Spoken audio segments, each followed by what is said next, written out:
Very good evening to everybody gathered here. The school is beginning tomorrow, and I'm very happy I'll be seeing many more of us in the physical form. But yes, even through this portal, it's great to connect. And it's a beautiful afternoon. The weather's changing, and to make it even wonderful, even better, I would like to request our principal, ma'am, to please come forward and address us all. Ma'am, you're very warmly invited and warmly welcome. A very hearty good evening to everyone. I do know of some teachers who are present at this meeting, and I do hope that a large number of dipsites from classes 9 to 12, and if possible, their parents have joined in. That would be a double privilege for us. So today's conversation is in light of the new beginning that we make tomorrow on 5th September, when after a long absence away from school as a functional unit, we stopped coming towards the end of March, and we are now into October. So that's a considerable amount of time. So I hope that our getting together to bring the school alive in a phased manner from tomorrow onwards does have Almighty's blessings and everybody's cooperation. Without either of these two things, we will not be as strong as we would like to be for DPS GF tomorrow. I'm going to talk a few things which are important for me, and I hope that each one of you will find reason to give very good attention, because I'm somehow counting on that. And the purpose is for all of us to come together on the same page with effectiveness and enthusiasm. To my dear dipsites and their parents, for whom tomorrow becomes a very important step forward for those who have given their consent to be, for their words to be for in terms of parents, and for the students themselves in consultation with their parents. I want to talk to you about how your day will begin. I want to then go on to talk about the learning that we hope will take place. I want to talk about your role in that learning. I want to talk about how technology is impacting you, and if you need to take a bit of caution and care, and to remind you that you, my dear dipsite, and you, my dear teacher, are at the center of everything that DPSGF is attempting to achieve. And I would really like you all to remember your role and play your role so very memorably that time itself will pause and compliment you. Let's first begin with what our dipsites and teachers can expect tomorrow. We expect teachers to be a few minutes earlier than the students, teachers of classes 10 and 12 to begin with. You come forward, you sanitize your hands, your temperature gets taken and noted, and if it falls within permissible limits, you simply walk in. Get your shoes sprayed so that there is sanitization as you step into the school. For the boy students and for the girl students, the same process will be followed. The difference is that we have two separate entry points for the girls and the boys, simply so that at the gate where there is a lady guard taking the temperature, for a minute, if a girl student wants to convey something or wants to rest a little to get her temperature little all right in case she has been running or has been inconvenienced in arriving at the point of entry in any way. We'd like her to wait, so therefore we have put the lady guard. There is no differentiation in our school in terms of gender. Girls and boys remain equal. But because we are talking of health here and we are talking of comfort, we have decided to make the entry for girls and boys separate, same number one, but two ends. One side girls and one side boys. Temperature taken, sanitization of the shoes done. You walk into the school building. Remember that each one of us at school is wearing gloves, possibly, preferably, but certainly wearing a mask. And the students are carrying their own water bottle, their own learning material, and their own tiffin box. And the same goes for the teachers as well, because we are looking for independence. We are not looking on anyone looking for assistance and reinforcement from anybody else. All right? So with fullest responsibility and ensuring that you are well equipped and keeping the timeline of entry into school very much in mind, we hope that there will be smooth entry. We would like the students to use the ramp with social distancing to go up.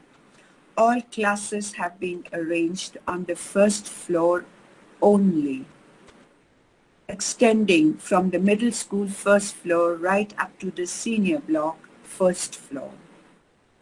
The teacher staff rooms have also been arranged accordingly, and I would like everybody to follow the assigned area for them.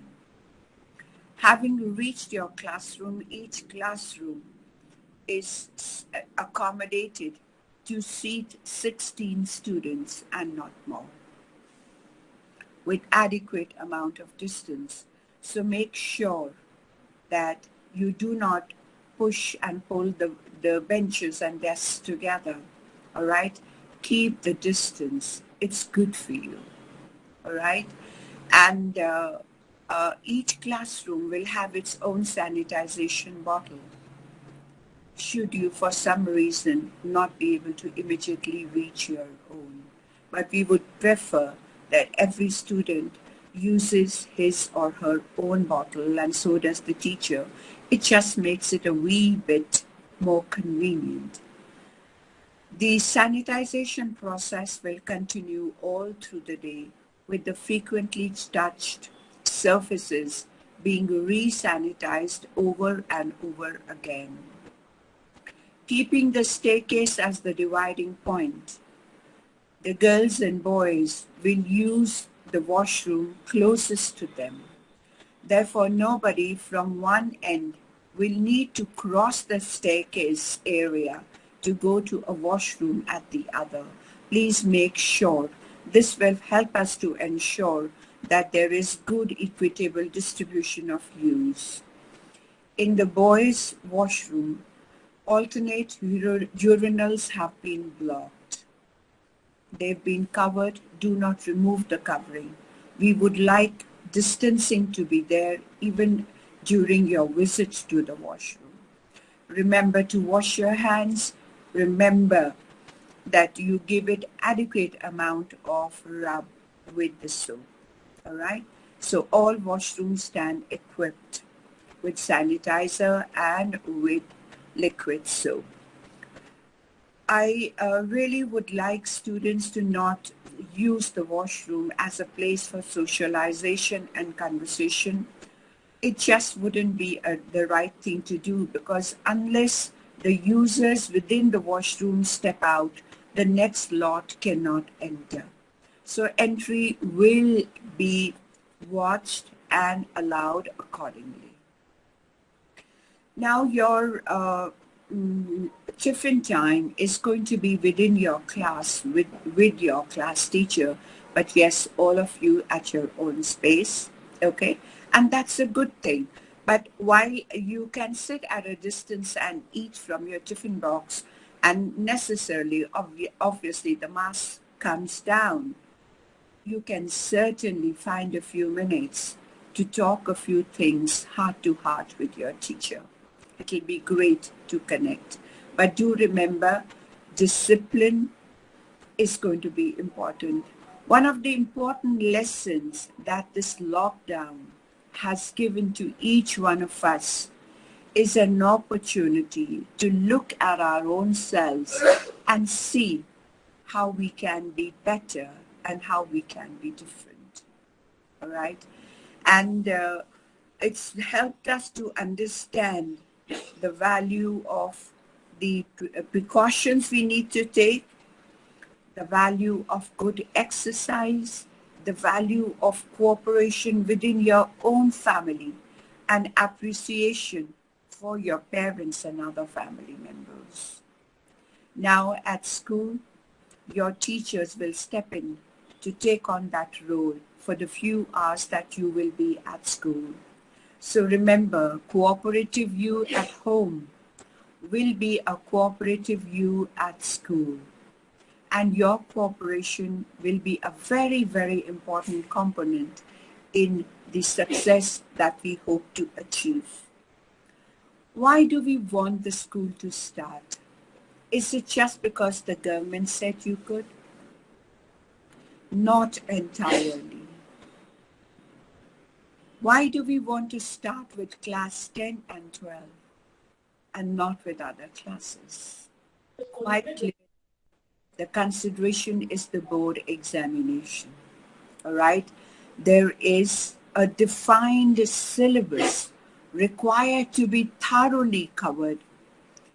Revision is required to be done. Adequate amount of testing needs to be done.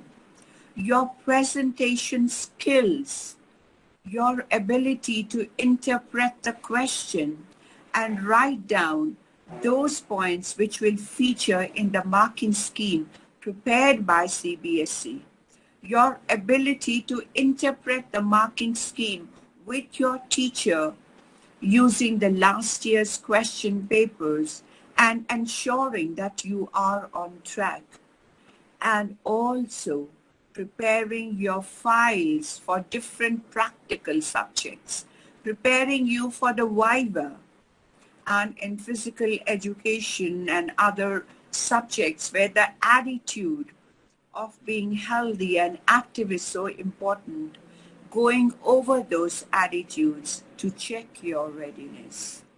Also getting you out of the anxiety of what the world outside looks like now when you have been in your home for about 7 months.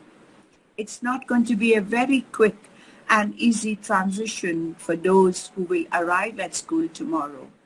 Probably you will carry some kind of anxiety, though you may be very, very happy to be back in the familiar place, and you will find the school impeccably maintained in your absence.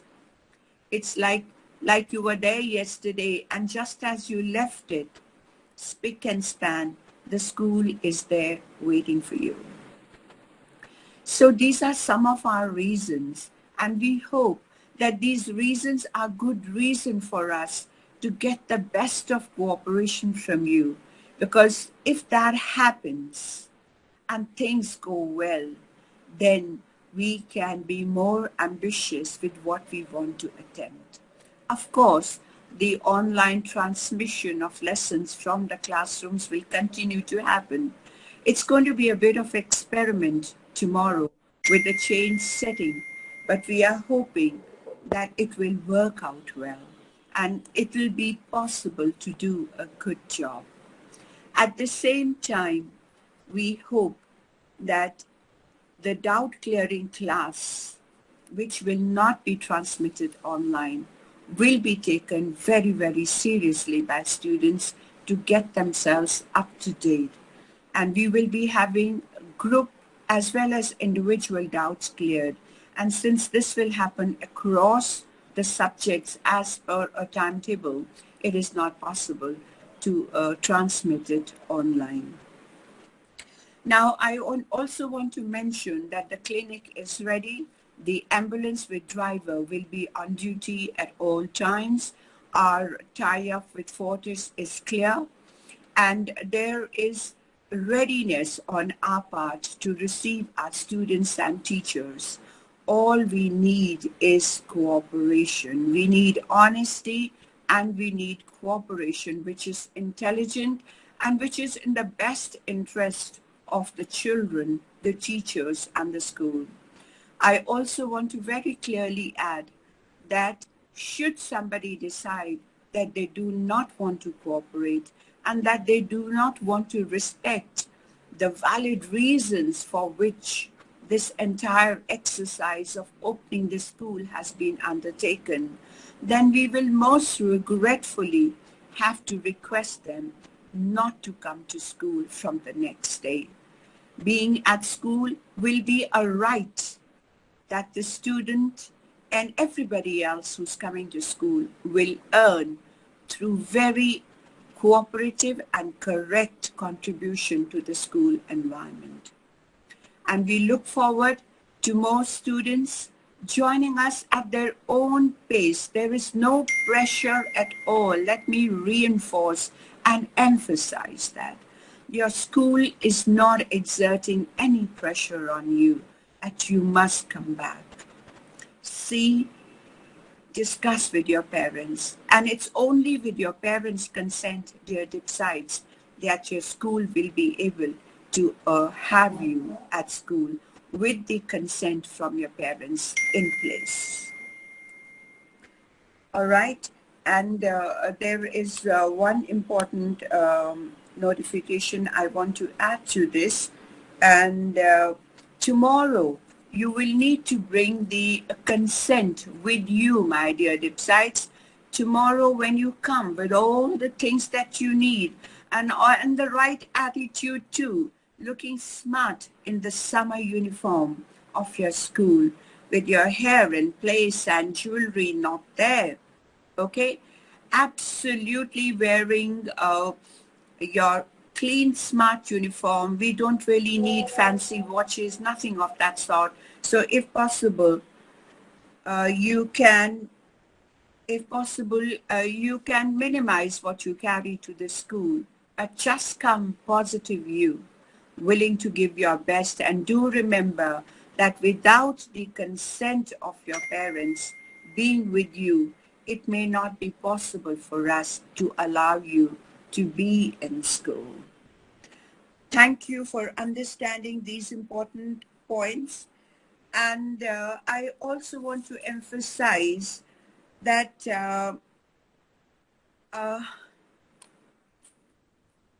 there is a requirement by all of us involved in the educational transaction that will commence tomorrow on a new note, to look very, very closely and clearly at how we are teaching and how we are learning. I've had the opportunity, apart from observing and managing the school and overseeing the excellent effort that is being made by all concerned to keep the school strong online. I have been spending a lot of time understanding, learning how it happens, reading up, attending webinars, going through research papers and journals. It's been a lot of learning for me as well. And there is a model which I thought was extremely student and teacher friendly. And it's a model that goes by the name of GRABS, GRABS. And it's been put forward by educators and researchers called Danny and Kian, US. Now, this model is an interesting one for me because it is extremely doable.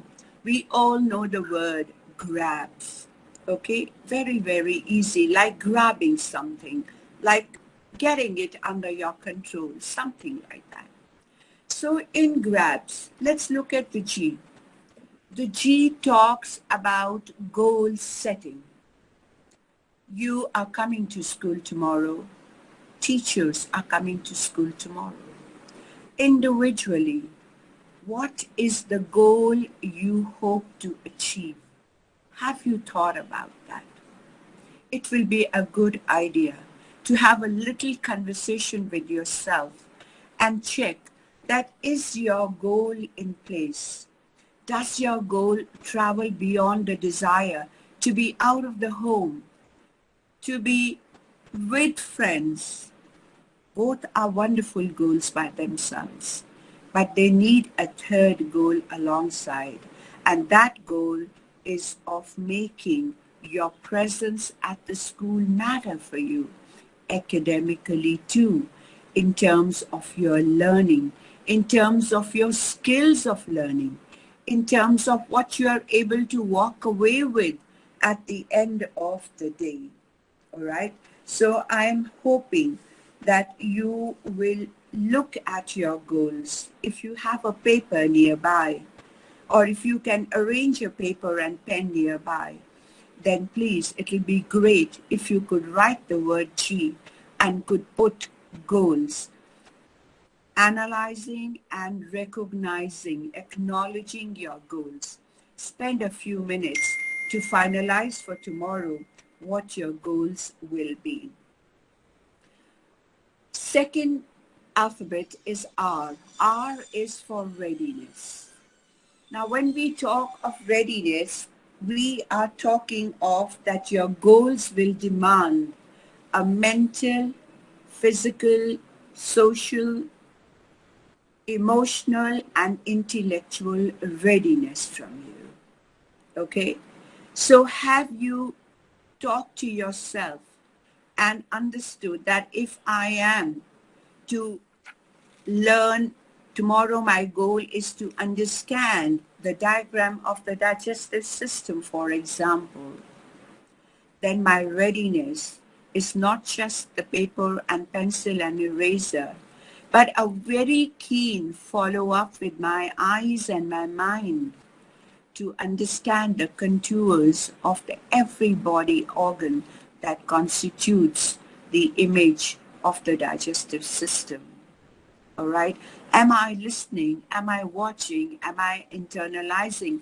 Have I got myself ready with all my concentration for learning, for achieving what my goals are? And the same thing goes for the teacher. Have you analyzed your readiness? What all do you need to give so that your goal for that classroom, that class stands actualized? All right? Then there is A. A talks about the affective domain. Affective is AFFECTIVE. All right? Which is a lot to do with your emotional stage. All right? So at this stage, assuming that you are in the movement of the things, you are in the middle of the lesson, either as a student or as a teacher, what is your emotional state? How involved are you? How much are you connecting with your educator, with your learner? All right? And are you responding? Are you trying to get engaged? Or are you distracted? Or are you mundane, mechanical? Or distracted as a student or mechanical as a teacher? So what emotions you bring to the act of teaching and the act of learning, they are a very important part of what you will at the end of your lesson walk away with. All right? And sometimes we need to check ourselves, you know. Sometimes there is an elephant in the room. It's big. It's visible to us, but we ignore it. and then the elephant just tends to grow in size and just takes over. So if you are talking about your affective state, if you're conscious about your affective state, then you will minimize the elephant in the room. You will address the elephant in the room and you will try to dispel it. And that is by getting involved, consciously involved in the lesson that you are learning, in the lesson that you are attempting to help a learner learn. Body. Next comes in grabs, we come at body. B for body.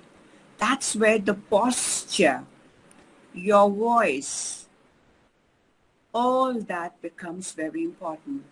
Besides, your teachers, by way of having to conduct online lessons, have learned to stand for as long as it requires, or have learned to sit straight. Many of you have attended your classes at your study table, all right, alert and fully involved. I get that feedback often from many of the teachers, which is wonderful. But some of you at some point may have been slouching, may have been comfortably seated on the bed, propped up with pillows, and watching the lessons at comfort and convenience, putting down your head, sliding lower and lower if you felt like it. All right? But here in the classroom, your body posture will need to be erect. You know, when I was a little girl, I remember a teacher telling me that if the spine is not straight, then the knowledge does not get transmitted properly. I always wondered what was the connection of the spine, you know, which is below the neck, or of course it starts in our head itself, but with what I am learning, which my mind has to absorb. But somewhere over a period of time, I have come to believe that this is quite true. You could ask your bio teacher to explain that, or your psychology teacher who will talk to you about neuroconnections. But the point is very clear. An erect spine means a ready body, a body in attention. And when the body is in attention, then absorption of learning, of the experience around you is much better. So I look forward to an effort to be attentive and alert physically as well. You need to drink water, drink.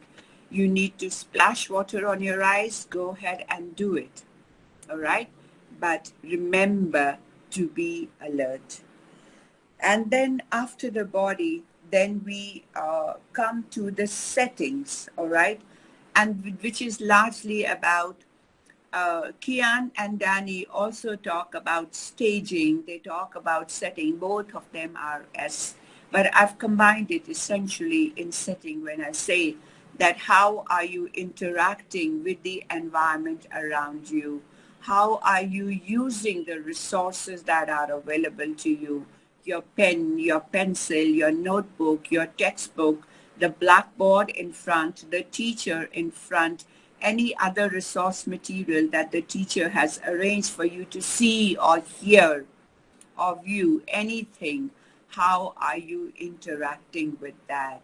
And the same thing goes for the teacher. How is the teacher using all the resources available to him or her to organize a lesson well?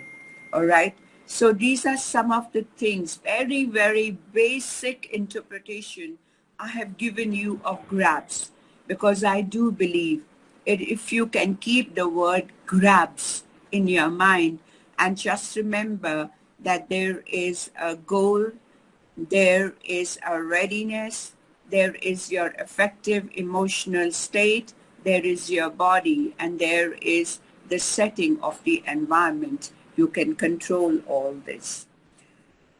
You know, children, not many of you have really thought about how the mind learns. I also want to tell you, I'm going to be very, very brief. You can, if you like, talk to your teachers about it. You know, the level at which when we are gathering knowledge, just focusing on knowledge, remember, we are focusing only on rote learning. When we are focusing on comprehension, we are focusing on recall. When both these levels of knowledge, they are the lower order of thinking skills. Let's come to your HOTS, higher order thinking skills. Your higher order begins when you learn to analyze what you have learned. When you learn to look at all the parts that make your component of learning matter, or what your component can be broken into, that's analysis. Like analysis of how should I prepare myself for school? What all things do I need to gather and get ready with? That's analysis. Synthesis happens when you put all these things together physically where they need to be put physically, and mentally where they need to be put mentally. Then synthesis is happening. And then there's the final stage, right? Analysis, synthesis, application, when you are able to apply, actually be present in school with all that you analyzed and all that you synthesized, you were able to apply it when you read school. And the final stage of higher order thinking skills is evaluation, when at the end of the day you ask yourself that, all right, how did I do? Did I do as well as was expected? Did I use all the opportunities, and did I use all the components that I had put together? If you can answer yes, your evaluation is positive, then you are moving towards a higher order thinking skills. For something very simple in life to something very complex, such as your curriculum for CBSE, you always begin with the lower order thinking skills, and the attempt has to be to gravitate towards the higher order thinking skills. And why? There is a world of you, not world is a small word, I should say there is a universe of research backing these. These are all called heads under the Bloom's taxonomy, which came up in 1956 and is a very, very powerful research about the cognitive domain. Cognitive means of the mind, of the way the mind learns. That's cognition. And your school plays a very vital role in helping you to develop cognitive skills. All right? Which is why if you are aware of the journey from knowledge to comprehension, to analysis, to synthesis, to application and evaluation, I think you will be stronger as a learner. All right? And you could at any point of time, if you like, you can check it up on internet, Bloom's taxonomy. Research continues on this phenomena of educational learning, introduced in 1944 with 3 heads, and then expanded in 1956, and continuing to be understood in newer and newer ways to date in 2020. So as I talk about you learning and your teacher learning, and you both keeping the higher order learning skills right in the forefront as your goal, I also want you to understand that just following up on these skills by itself is not enough. Cognitive skills require something additional, which is so very important, that without that additional component, cognitive skills by themselves do not generate sufficient success. And this additional component is the component of motivation factors. All right? How motivated are you? How passionate are you about your own success? How willing are you to get engaged? How willing are you to recognize failure as natural and an integral part of your journey forward? How open are you to battling that you do not understand few things, but that if you persist through newer or different ways, it will be possible for you to understand and master these concepts. But of course, your motivation, your desire to learn, your wish list that I have to post success on areas that fall within my gamut of learning and growing. If you have that, then the motivational factors are with you. And there is detailed research available which says that the motivational factors get represented in two basic skills, skills that you have been developing ever since you were born. Okay? Very, very simple skills. And listen to me very, very intently. They are very simple. Do not think that they are difficult to understand. All right? We have so far agreed on grads. We moved on to talk about your cognitive domain. All right, the several stages of the domain, the higher order, the lower order, and our focus on higher order. Then we've said that if the motivation is good, the success is better. And this motivation, how does it get reflected? What skills does it get reflected in? It gets reflected in two kinds of skills. One is the most powerful, is the intra. Intra is within you, all right? Like you have intra-section competition, that is competition within the section in which you are. Inter is with others. So first is intrapersonal skills. How do you relate to your own self? What do you feel about yourself? How confident are you about your responses to life? How excited are you about your responses to life? How keen are you to welcome new experiences into life? How willing are you to work hard when you need to work hard, stay up when you need to stay up, hang on when you need to hang on? How optimistic and hopeful are you? How do you handle your disappointment? Do you shrink within yourselves? Do you give up on the word? Or do you continue talking to yourself and encouraging your own self to move forward and hope that the next moment will enable you to handle all that disturbs you a little better? Because things will disturb you. Studies will be difficult at some time. You won't get the marks that you are looking for. Things will not fall into place just the way you want them to.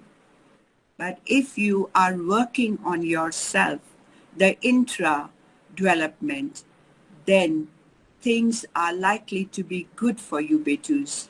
I really would like to urge you to do that.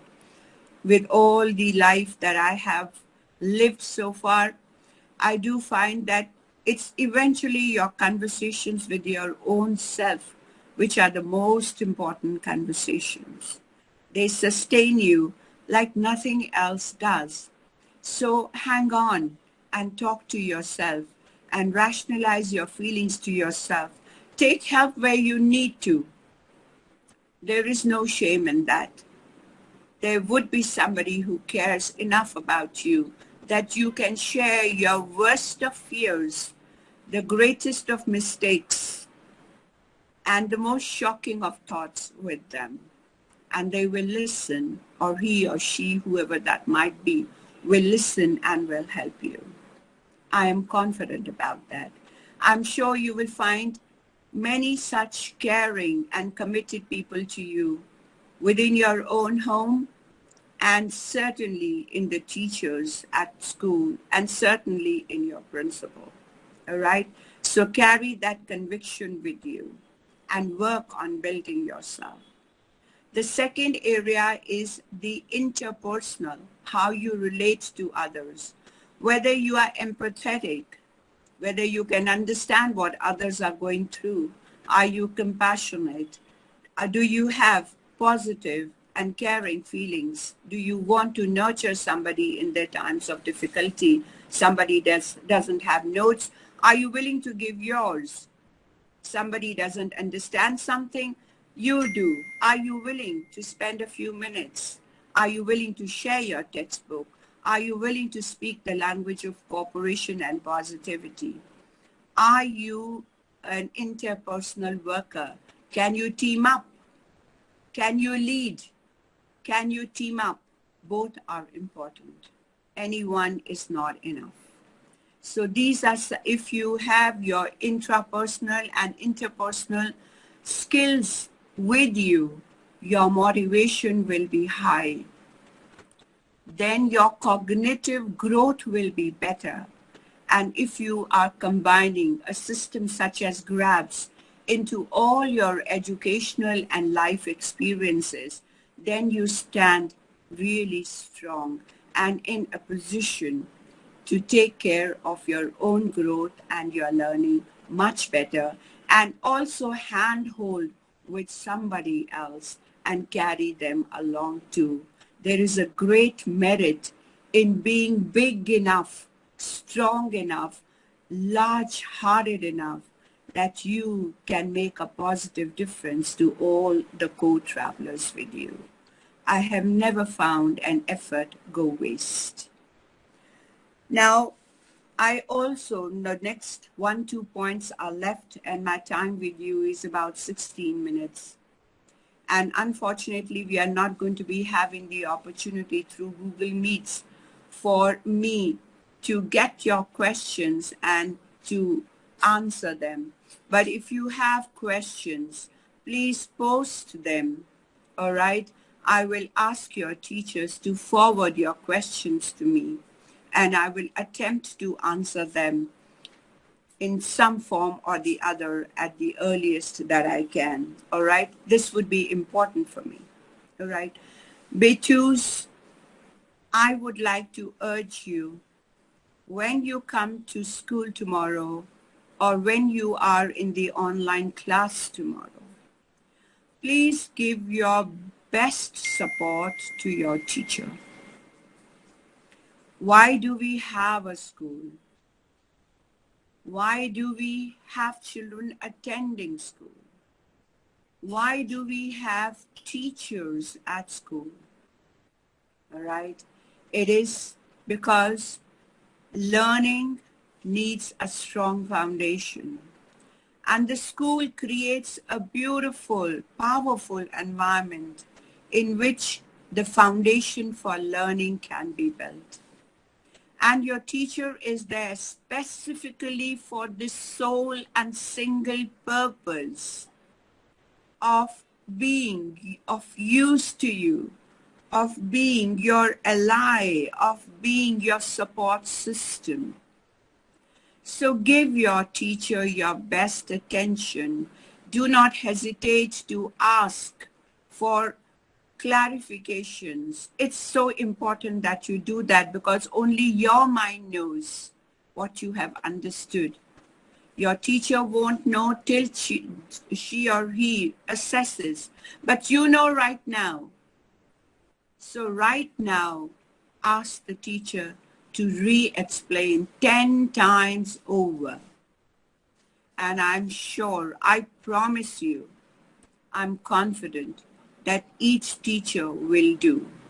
And I know that our teachers are caring set. They are a competent set. They are a caring set. And the COVID has made all of us understand how precious we are to each other. And I'm sure you will find them kind, friendly, and correct in their language, soft and accommodating. I expect courtesy on both sides, and I look forward to it being reciprocated with all the fervor and goodness in both the teachers and the students. All right? And should rules be followed? I wish I could enter into a long conversation on this with you. For now, B2s, definitely, for your safety, for your well-being at school, rules become very, very important. That is not to say that there cannot be any exception to the rule, but it jolly well has to be a very, very justified exception to the rule, because in the rules right now, there is safety for everybody. Okay? And we have just about 12 minutes more, okay? And I am very interested that all dipsites have a conversation with their parents. And I would like to request all parents to please have a frank, nurturing, and supportive conversation with your ward as well. You are tied to each other by threads of immense value and meaning. And though we hope as teachers to remain somewhere in the recesses of the mind of every student who comes to us, yet we know that it is you, dear parent, and you, dear dipsite, your bonding, your relationship is the most powerful one on this earth and of the longest duration. So do understand each other. Besides, be sensitive to what your parents expect. Be honest in your delivery. Talk to them where you find things difficult. Don't keep your difficulties with yourself, because like I said, if something is not articulated, it is often not understood. The same thing goes for you, dear parents. Please see how you can support your ward. It's not natural, it's not okay, it's not the best of conditions for a young person bubbling with energy of mind and body to be so long confined to the interiors of the home. There will be a desire to step out, but please do see that as your ward steps out, the award knows that you are strongly in support and that the expectations from you stand clearly defined for the child to follow. At the end of the school day, I would like parents to clearly define what should be the routine to be followed as soon as a child enters the home. Where do the shoes go? Where does the uniform go? Where does the mask go? Where and how, in which washroom are the hands sanitized? Preferably a gargle immediately on arriving or a steam on arriving. You work out the method, but make the routine very, very clear to your ward. Okay, so that your ward knows what is the right thing to do, and your ward carries a sense of responsibility for his or her return home safe from school, to make the family home safe for everyone, so that it is possible to step out tomorrow again with a sense of responsibility. This is something that I count on dear parents stepping in to reinforce. And I hope, dear Dipsite, you are listening very intently and you are giving your fullest agreement to that routine. No arguments on this at all. No whimsicality, no manmani. I know what I have to do. Main kar lunga, main kar lungi. No, none of that. Our lives are very closely linked. Our health is very closely linked. No one person can afford to be careless and callous about it and put others under risk. This is something I expect from every dip site, and there is no dispute about it. All right? I hope each one of you will give your best attention to this and support your family. All right? And then your parents are going to be so proud of how you have handled yourself during the pandemic. And that's something maybe many of us are going to be able to tell maybe our grandchildren and great grandchildren. Wow, the prospect is amazing. Many of you will write about it. Many of you will talk to people in your life who are yet to come. All right? And everything that you say will be of meaning if it speaks well of how you contributed to make your home safe and your school safe, to make your classmates safe, your teachers and other school staff safe. All right? So Dipsides, onus on you. Keep us elders safe. Keep the youngers at home safe. All right? A lot resting on your shoulders. Having said that, and we have just about 7 minutes, and I do want to finish very much on time because I know every minute counts. So I am now going to share with you a story that I recently heard from a very erudite professor. I loved it completely, and I felt that I must, at the very earliest, share it with my school family.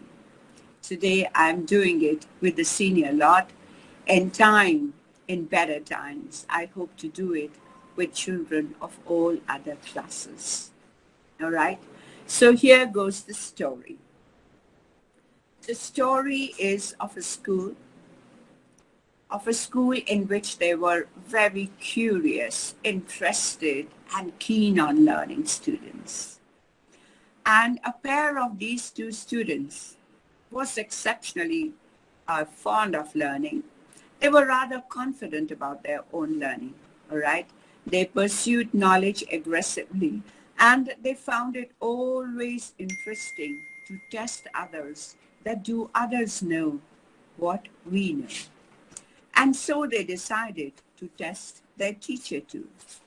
They searched hard and got some very, very difficult questions which they felt, ये तो नहीं आते होंगे, बहुत मजा आएगा, right? तो कल पूछते. So कल आया और टीचर भी आए, बच्चे भी थे और बच्चों ने सवाल भी पूछे, all right? And to their disappointment, teacher ने काफी convincing जवाब वापस दे दिया. Okay, ठीक है, आज की तो ये स्कीम सफल नहीं हुई, थोड़ा और ढूंढते हैं. And so another effort was made. And another set of very difficult questions were found. And अब तो पूरा गारंटी था कि ये तो मुश्किल है, नहीं आते होंगे टीचर्स को.